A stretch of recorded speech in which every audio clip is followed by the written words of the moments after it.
Hey there! Losing your head in a crisis is the best way to become the crisis. This saying is very apt for the context we are all in right now.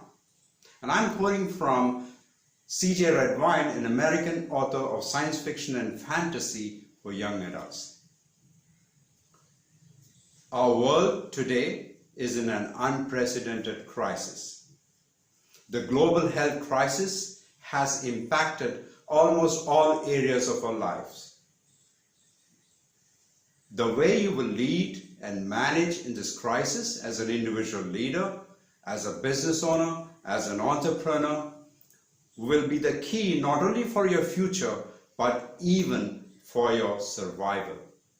I strongly believe that no matter who you are, whether you are a student, a teacher, a business owner, an entrepreneur, or a CEO, or a homemaker, or a retired elder in your community, or anybody else, no matter who you are a leader and you have a role to play in this crisis.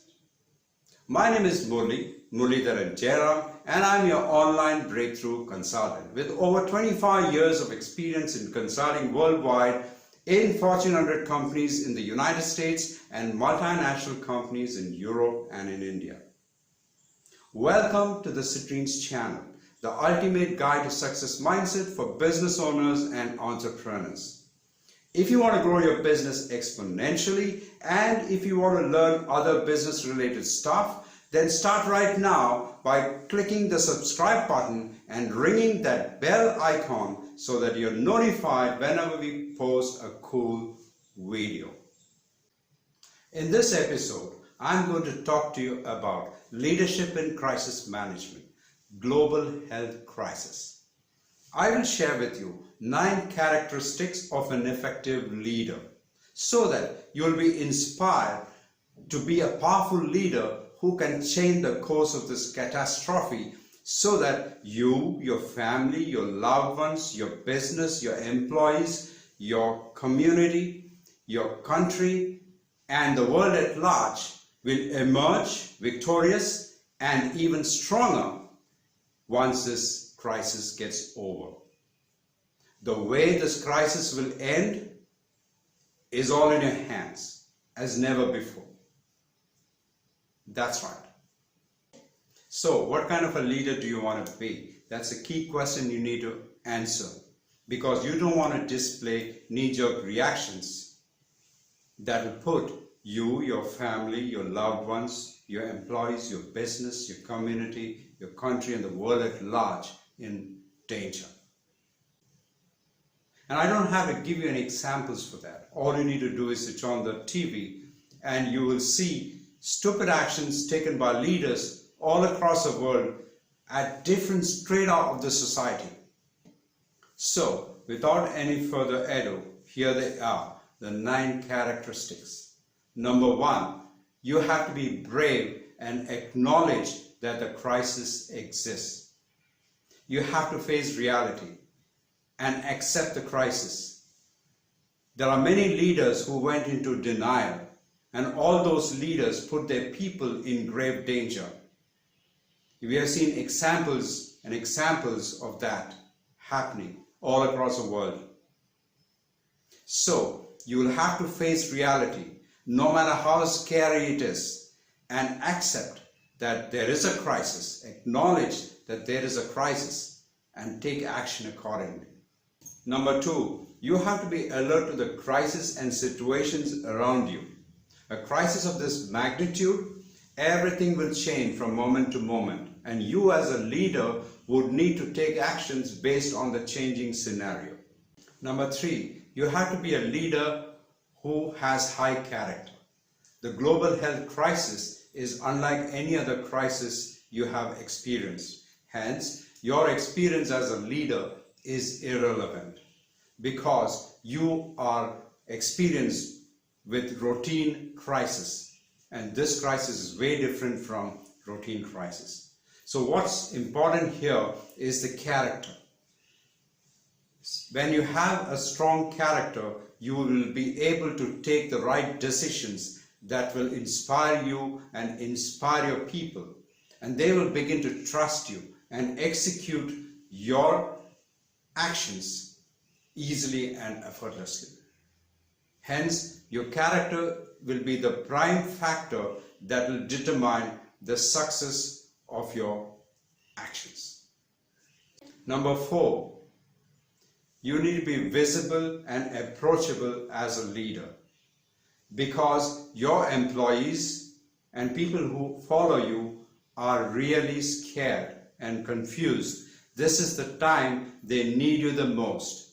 Hence, you should show up and reassure them that you're in charge and things will get better. Number 5, you have to be assertive as well as humble. You need to be humble because you do not have all the answers. You need to depend on your key other leaders who will be contributing to the solution, because the problem itself is pretty complex. And you also need to be assertive that once the decisions are made, those decisions need to be carried out by your employees or your followers. You need to be assertive to push through resistance if there are any, because some of the decisions may not be easy ones to execute. Number 6, you have to be the emotional Wi-Fi and emit calmness, steal confidence, and cautious optimism to your employees or your followers. You as a leader is the emotional Wi-Fi, and your employees will resonate with whatever you emit to them. If you emit calmness, if you emit confidence, if you emit control, they will feel the same. However, if you're scared, if you have doubts, and if you're worried or anxious about the future, they will resonate with those emotions too. So you as a leader, you have the responsibility of the emotional well-being of your employees. Not just that, the emotions you emit also at the same time should be in tune with the reality. You should emit cautious optimism, not gigantic optimism that nobody will believe in. Number 7, you have to be sincerely caring and be empathic to the struggles of your employees or your followers. And that's very important. And not just that, you too need support. You too need empathy. And you should be open and responsive when your employees and your leaders around you give the same to you. Because you as a leader, it can get very lonely at the top. Number 8, you have to be decisive and be brave. You have to take decisions based on what is right, not who is right. And you have to base your decisions on well thought out values that are aligned to principles. Sometimes the decisions will be very tough. However, you would need to take them. Number 9, you have to be action oriented and take speedy actions. You have to quickly decide. You cannot just wait for all the information to come in, because this is a crisis environment.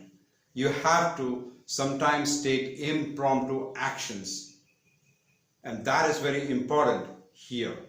This is not the time for analysis paralysis. Well, these are the 9 characteristics of an effective leader. Use them well to keep your team, your people united and get through this crisis and emerge victorious and stronger. And I'm sure you like this video. Please share this video with your friends and colleagues. And if you want a deep dive into this topic, do visit our blog at citrines.in. So until next time,